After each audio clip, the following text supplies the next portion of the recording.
दोस्तों नमस्कार, मैं प्रकाश महावर कोहली योग का इंसाफ न्यूज़ चैनल पे आपका हार्दिक अभिनंदन करता हूँ, स्वागत करता हूँ।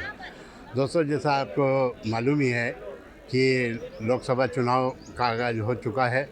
13 मई को इंदौर में लोकसभा के चुनाव होने जा रहे हैं और इस चुनाव में भारतीय जनता पार्टी ने तो अपना कैंडिडेट घोषित कर दिया है, लेकिन कांग्रेस में अभी भी विचार विमर्श चल रहा है। तो कांग्रेस से इंदौर लोकसभा से चुनाव लड़ने के लिए दावेदारी करने के लिए हमारे बीच में आज हैं योगेश यादव जी, जो कांग्रेस सेवा दल के अध्यक्ष भी हैं और 1967 से कांग्रेस से लगातार जुड़े हुए हैं।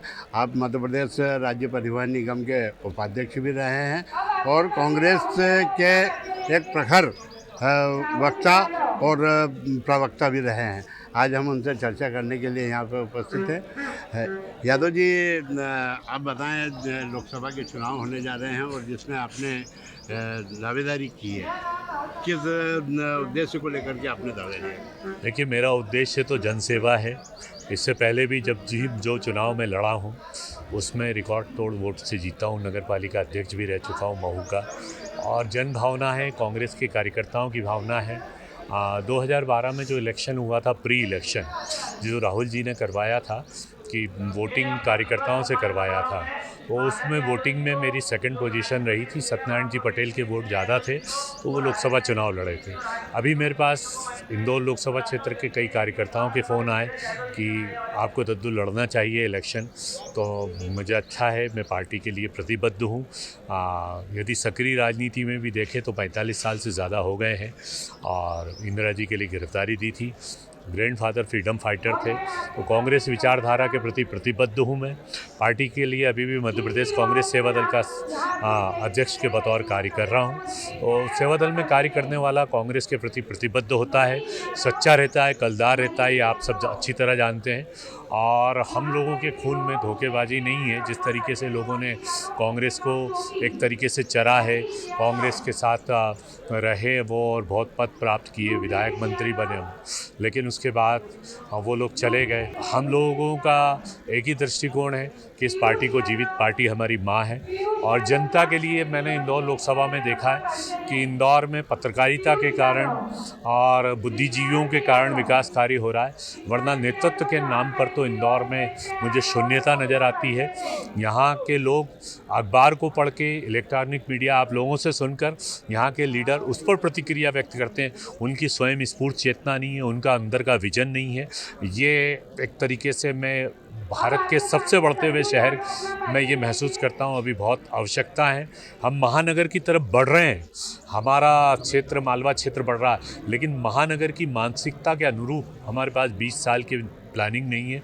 बहुत सारी बातें हैं।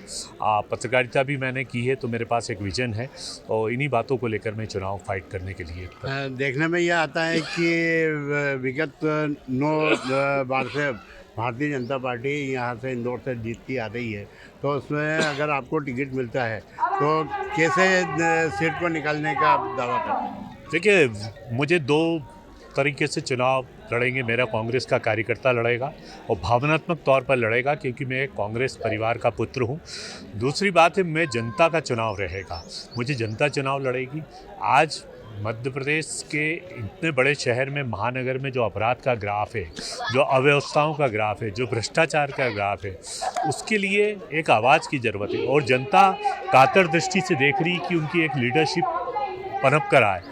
हम लोग कहते हैं कि मैं इसको, आप मेरे का डोंट टेक अदरवाइज कि मैं क्रिटिसाइज़ नहीं कर रहा हूँ, लेकिन सुमित्रा जी का 9 बार का कार्यकाल भी इंदौर को वो महत्तम उपलब्धियाँ नहीं दिला पाए।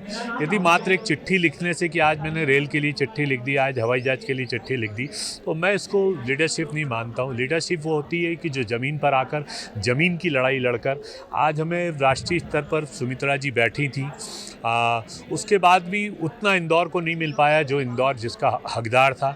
अन्य सुविधाएं जो मध्य प्रदेश में सबसे आर्थिक राजधानी के रूप में मध्य प्रदेश में इंदौर जिला, इंदौर शहर है, लेकिन वो नेतृत्व तो नहीं मिल पाया जिसकी आवश्यकता थी। भाई शंकर को मैं इसलिए नहीं कहूँगा, शंकर बहुत जूनियर है और उनको इतना करने का मौका भी नहीं मिला और ना वो कर पाए, क्योंकि पार्टी के अंदर जिस तरीके से अब भारतीय जनता पार्टी के कोई आंतरिक कारण होंगे। लेकिन मेरी इच्छा ये है कि इंदौर के अंदर एक ऐसा जज्बा पैदा करना है, एक चेतना पैदा करना है और स्वाभिमान पैदा करना है, मालवा क्षेत्र का स्वाभिमान। मेरी यह मान्यता है, ये भावनाओं का अतिरेक नहीं है, लेकिन मेरी मान्यता है कि यहाँ का मौसम, यहाँ का प्राकृतिक संसाधन और यहाँ के लोग, हमारा देश का सबसे खूबसूरत शहर और ज़िला है यदि है तो वो इंदौर है। हाँ, देखने में ये भी आ रहा है कि कांग्रेस के वरिष्ठ नेता कई कांग्रेस छोड़ करके भारतीय जनता पार्टी में शामिल हो रहे हैं। आपके महू से ही अंतर सिंह दरबार और संजय शुक्ला, ये सब भारतीय जनता पार्टी के सदस्यता ले लिए।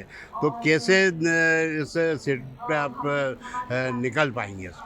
देखिए, चुनाव कभी नेता नहीं लड़ता है, मेरी व्यक्तिगत मान्यता है। चुनाव हमेशा कार्यकर्ता लड़ता है और अभी कांग्रेस के साथ कार्यकर्ता खड़ा हुआ है, नेता लोग चले गए हैं और उसका भी कारण आप जानते हैं, आप वरिष्ठ पत्रकार हैं, व्यक्तिगत हित के लिए, व्यक्तिगत स्वार्थ के लिए वो गए। लेकिन आज एक कार्यकर्ता जिसको ज़िंदगी भर कुछ नहीं मिला, लेकिन आज भी वो तत्पर है, वो भी जोश के साथ है। कल हमारी गांधी भवन में बैठक हुई थी, जो एक आम कांग्रेस का कार्यकर्ता वो सच्चाई के साथ खड़ा हुआ है और वही कांग्रेस की सबसे बड़ी ताकत है। देखने में ये भी आ रहा है कि कई दिनों से इंदौर शहर कांग्रेस कमेटी का गठन भी नहीं हो पाया है, कई साल हो गए हैं और यहाँ कार्यकर्ताओं का अभाव भी देखने को मिल रहा है। तो ऐसे में कैसे सीट निकल पाएंगे? नहीं, देखिए, मैंने कहा ना कि पद या सीट से ही सब कुछ निर्भर नहीं होता, कार्यकर्ता की भावनाओं पर ये निर्भर करता है और कार्यकर्ता अभी बहुत जोश में है। और जो वरिष्ठ नेता जिनके लिए जिंदाबाद की थी हमारे कार्यकर्ताओं ने, वो धोखा देकर गए, तो वो एक घायल शेर की तरह हो गया कांग्रेस का कार्यकर्ता। और जनमानस में भी ये बात है कि ये लोग धोखा देकर बीजेपी के साथ चले गए, तो जनता भी उनके खिलाफ है। तो कहीं ना कहीं से जो जनता की ताकत है और कार्यकर्ता की ताकत है वो इतनी बलवती है कि मैं बोलता हूँ कि इंदौर में परिणाम बदलेंगे और कांग्रेस की सीट पर विजयी होगी। जीतू पटवारी जी जब से अध्यक्ष बने हैं उसके बाद से कांग्रेस नेताओं का कांग्रेस से पलायन होता जा रहा है और भारतीय जनता पार्टी में शामिल हो रहे हैं। अभी पंकज संघवी ने जीतू पटवारी जी के ऊपर भी आरोप लगाया, तो क्या कहेंगे? देखिए, जीतू पटवारी जी का कार्यकाल बहुत बड़ा कार्यकाल नहीं है, अभी 2-3 महीने हुए हैं और जीतू पटवारी कोई ऐसा तो किसी को कह नहीं रहे कि आप बाहर निकलिए, वो सबका स्वागत करते हैं, सबको सम्मान देते हैं। अब पंकज भाई के क्या व्यक्तिगत हित हैं ये आप अच्छी तरह जानते हैं। एक बहाना यदि ढूंढना है कि जीतू पटवारी के कारण मैं कांग्रेस छोड़ रहा हूं, तो ये बात गलत है। कांग्रेस बहुत बड़ी संस्था है और जीतू पटवारी जी का जहाँ तक मैं कार्यकाल देख रहा हूँ बहुत व्यवस्थित है, सुव्यवस्थित है और सभी को वो साथ लेकर चल रहे हैं। अगर आपको टिकट मिलता है तो सेवा दल की इसमें क्या भूमिका रहेगी? देखिए, मैं सेवा दल, कांग्रेस जैसे पूरी रक्त, कांग्रेस एक शरीर है तो सेवा दल रक्तवाहिनी है, कांग्रेस का हृदय है। और मुझे सबसे ज़्यादा सच्चाई और विश्वास यदि मिला है तो सेवा दल में मिला है। मुझे जो सेवा दल के पुराने थे उनसे जो प्रेरणा प्राप्त हुई है, आपके पिताश्री भी और भी जो रहे हैं, उन लोगों से जो मुझे भावना मिली कि एक जो सच्चा और जज्बाती आदमी यदि मिलता है तो सेवा दल में मिलता है। सेवा दल का सिपाही भूखा भी रहेगा लेकिन सच्चाई से अपनी माँ के लिए काम करेगा। और मेरे लिए यदि मुझे टिकट मिलता है तो सेवा दल के 2000 कार्यकर्ता गली गली में घूम कर काम करेंगे, ये मैं आपको बताता हूँ। हाँ, तो बहुत बहुत धन्यवाद। अब योगेश यादव जी जो प्रदेश कांग्रेस सेवा दल के अध्यक्ष हैं, उनसे हमारी चर्चा हो रही थी। अब नए एपिसोड के साथ में हम पुनः आपके बीच में आएंगे। मैं प्रकाश महावर कोहली, धन्यवाद।